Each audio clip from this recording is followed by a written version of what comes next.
तो शुरुआत मुंबई की खबर से ही करते हैं।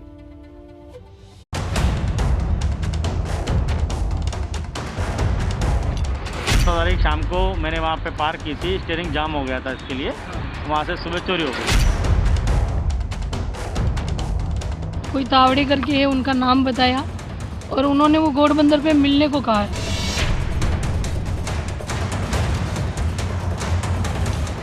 मृतदेहाच्या अंगावर संशयित आरोपीकडून घेऊन जाणारे कोणताही पुरावे मिळालेले नव्हते। अच्छी तरीके से इंक्वायरी होना चाहिए, उसके लिए माननीय परमवीर सिंह साहब को वहाँ से हटाया गया।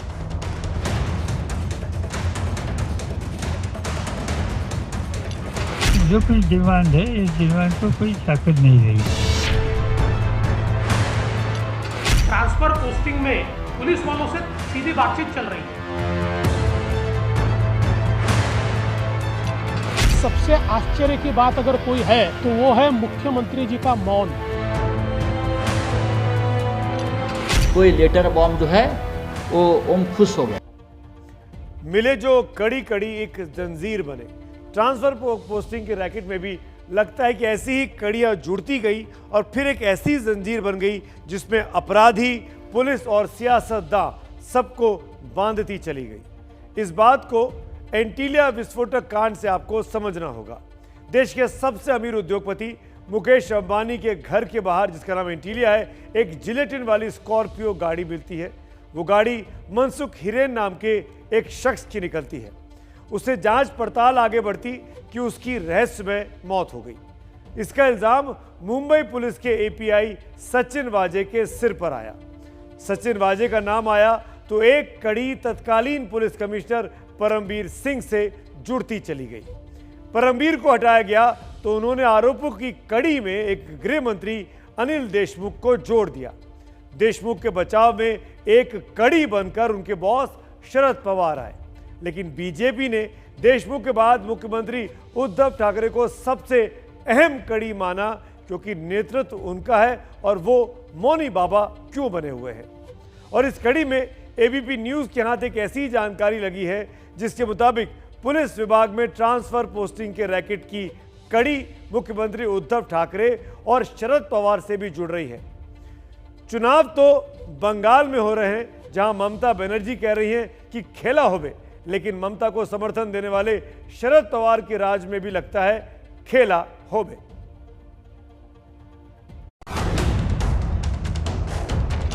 मुख्यमंत्री इसके ऊपर रिपोर्ट मांगी है, राज्यपाल जी को अधिकार है। बीजेपी तो मुंबई पुलिस में ट्रांसफर पोस्टिंग रैकेट का आरोप महाराष्ट्र के गृह मंत्री अनिल देशमुख पर ही लगा रही थी, लेकिन अब इन आरोपों की आंच दो बड़े नेताओं का नाम झुलसाने लगी है। एबीपी न्यूज को बेहद उच्च स्तरीय सूत्रों से यह खबर मिली है कि ट्रांसफर रैकेट में मुख्यमंत्री उद्धव ठाकरे और एनसीपी सुप्रीमो शरद पवार का नाम आ रहा है। पूर्व मुख्यमंत्री देवेंद्र फडणवीस द्वारा ट्रांसफर रैकेट के खुलासे के बाद ऐसे दस्तावेज हाथ लगे हैं जिससे सनसनीखेज खुलासा हुआ है। उस दस्तावेज से पता चला है कि डीसीपी सचिन पाटिल नासिक में ट्रांसफर चाहता था। इसके लिए संतोष जगताप नाम के एजेंट ने मुख्यमंत्री के बेटे और महाराष्ट्र सरकार में मंत्री आदित्य ठाकरे से मुलाकात की। साथ ही गृह मंत्री अनिल देशमुख, उप मुख्यमंत्री अजीत पवार और एनसीपी सुप्रीमो शरद पवार से मुलाकात की। शरद पवार ने जगताप से मुंबई की यशवंतराव चव्हाण ऑडिटोरियम में मुलाकात की। जगताप के साथ नासिक के कुछ विधायक भी थे।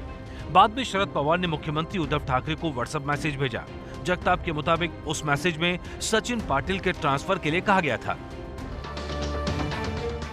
तो क्या इसी आधार पर पूर्व मुख्यमंत्री देवेंद्र फडणवीस ये संगीन आरोप लगा रहे हैं कि ट्रांसफर पोस्टिंग रैकेट में सबकी हिस्सेदारी बटी हुई है? मुख्यमंत्री ये प्रमुख है, अगर इस पर वो बात करेंगे तो कहीं ना कहीं जांच करनी पड़ेगी, जांच के आदेश देने पड़ेंगे जो वो देना नहीं चाहते। अपनी सरकार को बचाने के लिए, हफ्ताखोरी को बचाने के लिए ये सारा मामला चल रहा है। आखिर इतनी सनसनीखेज जानकारी बाहर निकलकर कहां से आ रही है? इसको समझने के लिए आपको देवेंद्र फडणवीस के कल के उस आरोप का एक सिरा पकड़ना होगा जिसमें वो सीनियर आईपीएस अधिकारी रश्मि शुक्ला की बात कर रहे थे। 20 अगस्त 2020 को रश्मि शुक्ला ने महाराष्ट्र के डीजीपी को एक गुप्त जानकारी भेजी थी। तब शुक्ला इंटेलिजेंस कमिश्नर थी। गुप्त जानकारी में ही ये लिखा था कि संतोष उर्फ सागर जगताप का मोबाइल नंबर 9867830003 इंटेलिजेंस विभाग ने सर्विलांस पर डाला। ये काम पिछले साल 11 अगस्त से शुरू हुआ, जिसको इंटरसेप्ट करने के लिए ठाकरे पवार वाली बात आ रही है। वहीं महादेव इंगले नाम के एक शख्स का मोबाइल फोन सर्विलांस पर रखा गया। इसमें 2 नंबर थे, 9822291816 और 7620385399। ये दोनों नंबर 29 जुलाई से ही सर्विलांस पर रखे गए थे और इंगले की हरकतों पर नजर थी। जब महादेव इंगले के कॉल को इंटरसेप्ट किया गया और उसका विश्लेषण किया गया तो ये पता चला कि महादेव इंगले अपने राजनीतिक और प्रतिष्ठित व्यक्तियों के दम पर महाराष्ट्र में पुलिस इंस्पेक्टर से लेकर डीआईजी लेवल तक के अधिकारियों को मनचाही पोस्टिंग दिलाने को लेकर बात कर रहे हैं। महादेव इंगले एसपी से लेकर डीआईजी तक के करीबन 29 लोगों की ट्रांसफर के विषय में बात कर रहे थे और उसमें से कई लोगों के काम बन भी गए। इंटेलिजेंस विभाग द्वारा और भी कई एजेंट सामने आए हैं जिसकी कॉल को इंटरसेप्ट किया गया था। इसमें नवाज मुनेर, अजीमुद्दीन और देवानंद भोजे के नाम शामिल हैं। इन लोगों ने भी महाराष्ट्र के अलग अलग पुलिस कमिश्नरों से उनके ट्रांसफर के बारे में संपर्क किया था। रश्मि शुक्ला द्वारा डीजीपी को भेजी गई रिपोर्ट में यह भी कहा गया है कि इनमें कुछ अधिकारियों ने एजेंट्स को पैसों का भुगतान भी किया। रश्मि शुक्ला ने रिपोर्ट महाराष्ट्र पुलिस के डीजीपी सुबोध जायसवाल को भेजी। डीजीपी ने टॉप सीक्रेट रिपोर्ट महाराष्ट्र के additional chief secretary home Sitaram Kunte को भेजी। डीजीपी ने सीताराम कुंटे को ये रिपोर्ट 26 अगस्त 2020 को भेजी थी। इसके बाद सीताराम कुंटे ने ये रिपोर्ट महाराष्ट्र के मुख्यमंत्री उद्धव ठाकरे को भेजी थी। इसके बाद उद्धव ठाकरे ने ये टॉप सीक्रेट रिपोर्ट गृह मंत्री अनिल देशमुख को भेज दी थी। मंगलवार को दिल्ली में गृह सचिव को 3.6 जीबी डेटा पहुंचाने वाले देवेंद्र फडणवीस यही बात कह रहे हैं। मुख्यमंत्री जी के यहाँ से वो रिपोर्ट गृह मंत्री जी के यहाँ चली गई। उसके बाद इसके ऊपर कार्रवाई होना दूर, कार्रवाई किस पर हुई? कार्रवाई हुई कमिश्नर इंटेलिजेंस पर। इतनी मशक्कत और फुर्ती के बाद तैयार की गई इस रिपोर्ट पर अब तक कोई कार्रवाई नहीं हुई है। इंटेलिजेंस की रिपोर्ट में यह भी कहा गया है कि जिन लोगों के कॉल इंटरसेप्ट किए थे और एजेंटों से जिन अधिकारियों ने संपर्क किया था उनमें से कुछ लोग अपना काम निकलवाने में कामयाब रहे। ऐसे में अब सवाल ये है कि क्या ये बात यहीं रुक जाएगी या आगे गड़े मुर्दे भी उखड़ेंगे। लेकिन ये मामला पुलिस प्रशासन से ज्यादा सत्ता के गलियारों में घूमने वाली राजनीति का हो गया है। इसलिए बीजेपी के आरोपों पर शिवसेना सियासी जवाब दे रही है। वैभव कृष्ण ने जो लेटर बॉम्ब उस वक्त योगी जी को लिखा था उसमें तो पूरा रेड कार्ड दिया था उत्तर प्रदेश का। क्या उसके बाद गृह सचिव ने वहां हस्तक्षेप किया केंद्र के? एंटीलिया विस्फोटक कांड के बेनकाब होने के बाद कई बंद दरवाजे खुलने लगे हैं, जिनके दूसरी तरफ भ्रष्टाचार के ऐसे आरोप हैं जिनकी जांच कई बड़े चेहरों को बेनकाब कर देगी। अब जब आरोपों के तार सीधे मुख्यमंत्री और शरद पवार तक जुड़ रहे हों तो बीजेपी इस मुद्दे को किसी भी कीमत पर ठंडा पड़ने देने वाली नहीं है। दूसरी तरफ उद्धव ठाकरे और एनसीपी की कोशिश इस मामले पर भड़क रहे सवालों की आग पर पानी डालने की है, लेकिन अब ये इतना आसान नहीं होने वाला। महाराष्ट्र में आज जबरदस्त सियासी हलचल रही। एक तरफ पूर्व मुख्यमंत्री देवेंद्र फडणवीस की अगुवाई में बीजेपी नेताओं ने महाराष्ट्र के राज्यपाल भगत सिंह कोश्यारी से भेंट की, तो दूसरी तरफ सुप्रीम कोर्ट ने परमवीर सिंह की याचिका को बॉम्बे हाई कोर्ट में वापस भेज दिया। पहले आप राज्यपाल से मिलने वाले बीजेपी नेताओं के उद्धव सरकार पर किए गए प्रहार को समझ लीजिए। बीजेपी ने राज्यपाल से गुहार लगाई कि वो उद्धव सरकार से हालात पर रिपोर्ट मांगे। वहीं बीजेपी ने शिवसेना, एनसीपी, कांग्रेस गठबंधन पर सत्ता के दुरुपयोग का आरोप लगाया। बीजेपी ने ट्रांसफर पोस्टिंग रैकेट का मुद्दा जोर शोर से उठाया। उसने आरोप लगाया कि महाविकास अघाड़ी यानी एमवीए में सिर्फ फुटबॉल चल रहा है। लगे हाथ कांग्रेस की चुप्पी पर भी सवाल उठा दिया। और बीजेपी सबसे बड़ा सवाल यह पूछ रही है कि मुख्यमंत्री उद्धव खुद खामोश क्यों हैं। एक तरफ राजनीतिक तनातनी चल रही है तो दूसरी तरफ सुप्रीम कोर्ट में न्याय की लड़ाई। तबादलों के मामले में ही मुंबई के पूर्व पुलिस कमिश्नर परमवीर सिंह की याचिका पर आज सुप्रीम कोर्ट में सुनवाई थी। जस्टिस संजय किशन कौल और आर सुभाष रेड्डी की बेंच ने मामले की सुनवाई की। क्या हुआ समझिए। सबसे बड़ी अदालत ने परमवीर सिंह की याचिका को सुनने से इनकार कर दिया। अदालत ने कहा कि आप बॉम्बे हाईकोर्ट जाइए, यहां क्यों आ गए। याचिकाकर्ता की इस दलील को सुप्रीम कोर्ट ने नहीं माना कि वो हाईकोर्ट को तुरंत सुनवाई का आदेश दे दे। एक तरफ परमवीर सिंह अपनी कुर्सी की लड़ाई में सुप्रीम कोर्ट चले गए, तो दूसरी तरफ उद्धव सरकार ने रातों रात 86 पुलिस अधिकारियों का तबादला कर दिया। पहले सचिन वाजे का नाम, फिर उसके साथियों के काम, और फिर कमिश्नर का काम तमाम। कुछ इसी तरह से उद्धव सरकार कटघरे में आ खड़ी हुई है। एक्शन में दिखने के लिए रातों रात महाराष्ट्र में 86 पुलिस अधिकारियों का तबादला कर दिया गया है। इसमें 65 तो मुंबई क्राइम ब्रांच के ही सदस्य हैं। वहीं मुंबई पुलिस के नए कमिश्नर हिम्मत नगराले गृह मंत्री अनिल देशमुख से 2 दौर की बातचीत कर चुके हैं, जिसमें कई डीसीपी, एडिशनल सीपी और ज्वाइंट सीपी रैंक के अधिकारियों को बदला जाना है। बीजेपी ने इस पर सीधा वार किया है। महाराष्ट्र की वसूली सरकार ने रातों रात 86 अफसरों के तबादले कर दिए। इनमें से अधिकतर अफसरों का कोई दोष भी नहीं है। जो जिम्मेदार अफसर है, उन अफसरों के साथ साथ महाराष्ट्र सरकार के जिम्मेदार मंत्रियों को भी इस्तीफा देना होगा।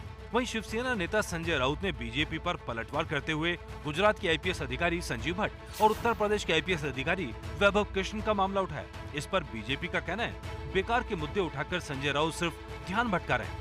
वैभव कृष्ण ने जो लेटर बॉम्ब उस वक्त योगी जी को लिखा था, उसमें तो पूरा रेड कार्ड दिया था उत्तर प्रदेश का। कौन से पोस्ट पर आने के लिए जो रैकेट चल रहा है वहाँ, 7 या 8 सीनियर आईपीएस अधिकारी का 50 लाख से 1 करोड़ से ऊपर तक वो पूरा रेड कार्ड वैभव कृष्ण ने योगी जी को एक पत्र लिखकर दिया था। क्या उसके बाद गृह सचिव ने वहाँ हस्तक्षेप किया केंद्र के? उद्धव साहब, आप क्यों नहीं बोलते? क्यों संजय रावत बोल रहे हैं? वो तो सरकार के मुखिया नहीं है, क्यों नहीं बोलते? और एक आरोप लगाएं, कल वाला भी टाइम फिक्स हुआ था, आज भी वाला फिक्स होगा। संजीव भट्ट 1988 बैच के आईपीएस अधिकारी हैं, जो मोदी विरोधी हैं। संजीव भट्ट ने मोदी पर कई गंभीर आरोप लगाए थे, हालांकि आरोप कभी साबित नहीं हुए। साल 1990 में पुलिस हिरासत में एक शख्स की मौत के आरोप में संजीव भट्ट को 2019 में उम्र कैद मिली। वहीं 2010 बैच के आईपीएस अधिकारी वैभव कृष्ण ने उत्तर प्रदेश के नोएडा में तैनाती के दौरान तबादलों और पोस्टिंग के रैकेट का पर्दाफाश किया था। बाद में रिपोर्ट लीक होने और एक महिला से चैट को आधार बनाकर वैभव कृष्ण को निलंबित किया गया। इस मामले में हर पार्टी एक दूसरे को ही कटघरे में खड़ा कर रही है। केंद्र सरकार किस तरह से आईएएस और आईपीएस अधिकारी को दबाव लाकर अपने लिए, अपने फायदे के लिए कैसे यूज कर रहे हैं। बीजेपी की जो लालसा है राज्य की सत्ता को हथियाने के लिए, वो हर तरह की कोशिश कर रहे हैं और हर कोशिश में वो फेल होते जा रहे हैं। और जिस तरह से महाराष्ट्र को बदनाम करने का षड्यंत्र वो जो बना रहे हैं, महाराष्ट्र की जनता बीजेपी को माफ नहीं करेगी। अपनी सरकार को बचाने के लिए, हफ्ताखोरी को बचाने के लिए ये सारा मामला चल रहा है। देखिए, कोई अधिकारी अगर सच कहे तो बीजेपी का एजेंट, और हफ्ता वसूल करके दे तो क्या शिवसेना का एजेंट? शिवसेना कह रही है कि आरोप लगाने वाले पहले अपने गिरेबा में झांके, तो वहीं बीजेपी महाराष्ट्र में हाथ लगे जैकपॉट को किसी कीमत पर छोड़ना नहीं चाह रही। और ट्रांसफर, पोस्टिंग, उगाही, वसूली, इन तमाम शब्दों के बीच में अब आपको एक नई कहानी, एक नए किरदार के बारे में बताता हूँ। बात एंटीलिया विस्फोटक कांड में खुलते एक नहर रहस्य की करना चाहेंगे और उस तरफ आपका ध्यान खींचना चाहेंगे। एंटीलिया कांड का मास्टरमाइंड माने जाने वाले सचिन वाजे का मामला कार और बार से आगे 5 स्टार होटल तक पहुंच चुका है, ये तो आप जानते ही हैं। बल्कि कहिए कि बात सिर्फ मुंबई में रहकर मुंबई के ही किसी आलीशान होटल में रुकने की नहीं है, बल्कि इससे आगे होटल में उस महिला से मिलने की भी है जो सीसीटीवी फुटेज में देखी गई और जिसके पास रुपए गिनने वाली मशीन थी। रहस्यमयी महिला कौन है ये मिस्ट्री वुमन और वाजे से उसका क्या है कनेक्शन? जांच एजेंसियों के लिए अब ये सबसे बड़ा सवाल बन गया है।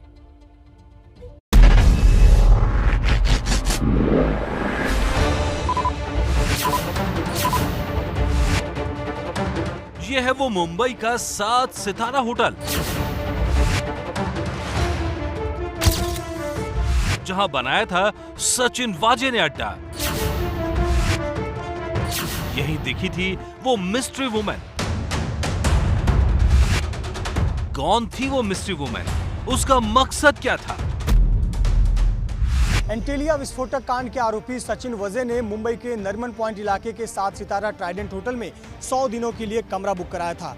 इस कमरे में सचिन वजे से मिलने आती थी एक महिला जो अपने साथ कैश काउंटिंग मशीन लेकर घूमती थी। आखिरकार कौन है ये महिला और आखिरकार इसका सचिन वजे से क्या है रिश्ता, ये एनआईए अपनी जांच में जानना चाहती है। मुंबई भर से वसूली का आरोपी है सचिन वाजे। सचिन वाजे के पास लाई गई कैश गिनने की मशीन, ये सारी बातें किसी बड़े रैकेट की तरफ इशारा कर रही हैं। पूरी साजिश को छिपाने की तमाम कोशिशें की गईं, लेकिन कुछ सच होटल में लगे सीसीटीवी कैमरों में कैद हो गए। एनआईए ने होटल ट्राइडेंट के अलग अलग एंगल वाली सीसीटीवी की 35 से 40 तस्वीरों को सीज किया है। इस सीसीटीवी फुटेज में एक संदिग्ध महिला नजर आ रही है। ये मिस्ट्री वुमन कौन है, एनआईए इसकी जांच कर रही है। इस मिस्ट्री वुमन की तस्वीरें सीसीटीवी में कैद तो हुई हैं, लेकिन होटल में रहने के दौरान इस महिला ने लगातार अपना चेहरा मास्क से छिपा कर रखा है। एनआईए इस बात की जांच करना चाहती है कि क्या ये मिस्ट्री वुमन पुलिस विभाग की कोई कर्मचारी है जो सचिन वजे के साथ काम करती थी, या फिर कोई महिला है जो बाहर से सचिन वजे की मददगार रही है और अब राजदार बनकर रह गई है।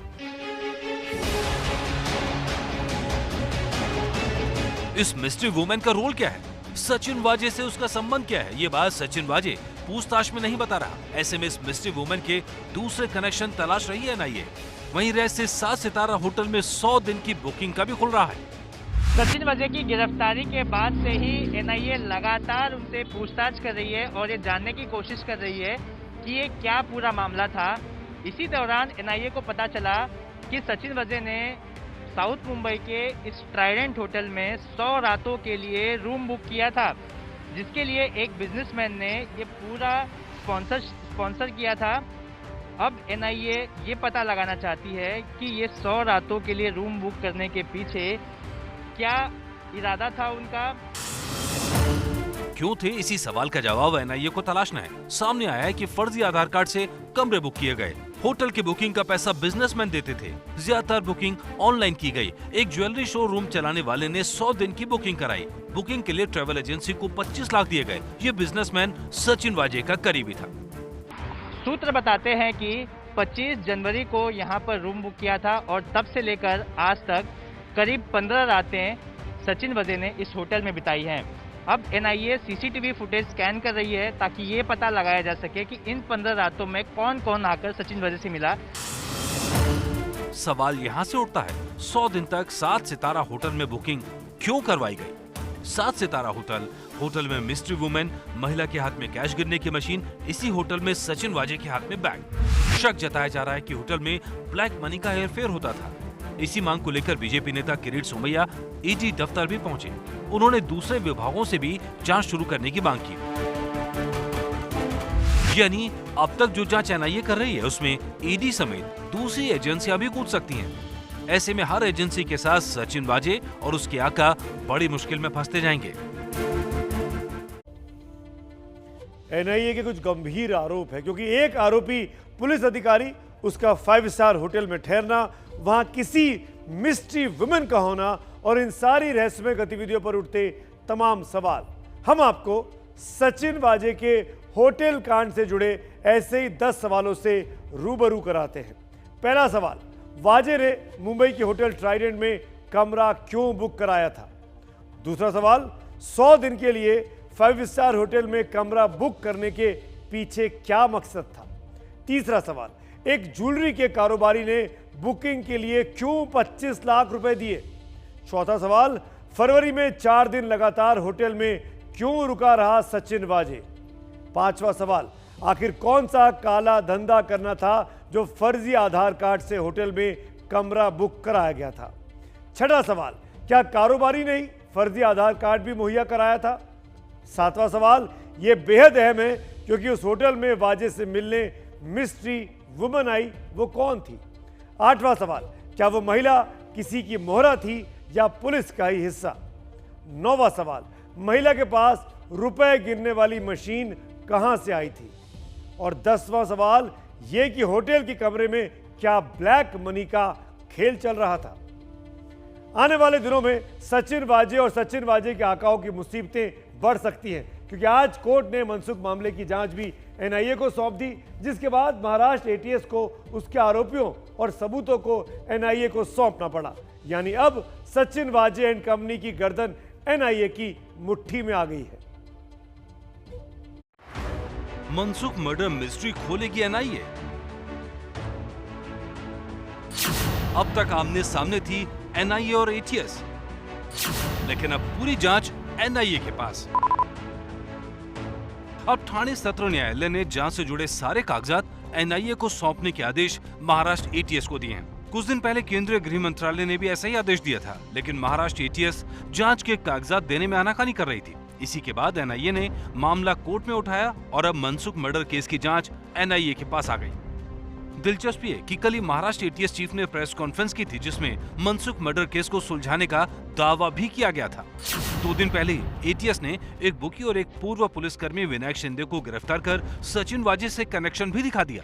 दावा किया गया कि एटीएस एनआईए कोर्ट से सचिन वाजे की कस्टडी मांगने जा रही है। इस पर बीजेपी आरोप ये लगा रही थी कि एटीएस ये कदम इसलिए उठा रही है ताकि सचिन वाजे मुंह न खोल सके। महाराष्ट्र बीजेपी के प्रवक्ता राम कदम ने ट्वीट किया, 27 दिन बाद महाराष्ट्र सरकार को वाजे की याद आई।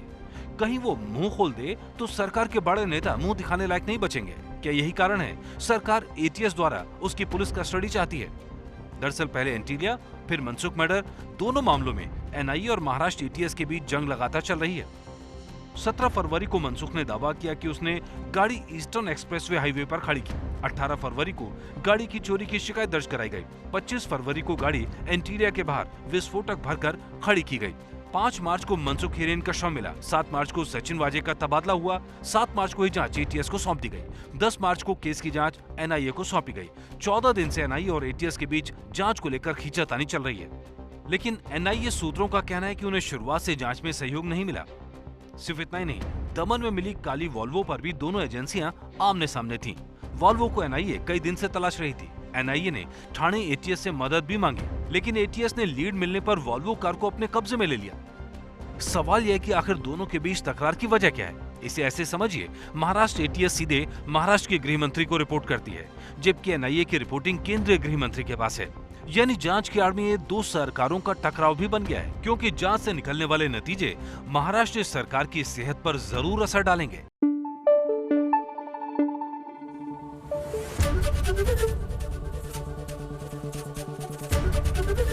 एबीपी न्यूज आपको रखे आगे।